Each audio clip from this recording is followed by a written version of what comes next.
এখন এটা আপনারা কি তৈরি করতেছেন?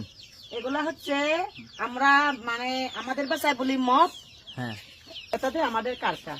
আপনার কালচার। হ্যাঁ, এটাকে আপনারা আসলে তাবা একটা কালচার আর মদ একটা কালচার আমাদের এখান থেকে পড়তেছে আর কি। এই বোতল থেকে, এই বোতলের মধ্যে আসতেছে। হ্যাঁ, ওখান থেকে এখানে পড়বে।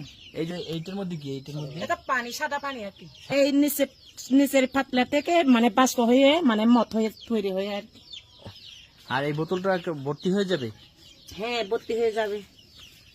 আর এটাই কি খাওয়া হবে না নাকি? এই যে বোতলে সপ্তাহে খাওয়া হবে, যেগুলো পড়ছে ওগুলো খাওয়া হবে।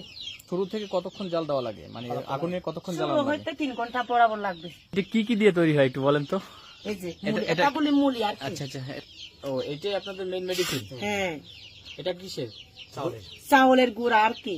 চালের চাউলের গুঁড়া? গুঁড়া, তারপরে ওই গুঁড়ি করে সব মিক্স করেন? সব মিক্স করে এগুলো বানায় আর কি। ও, এটার মধ্যে অনেক উপাদান দেওয়া থাকে। হ্যাঁ, এই জন্য তো মানে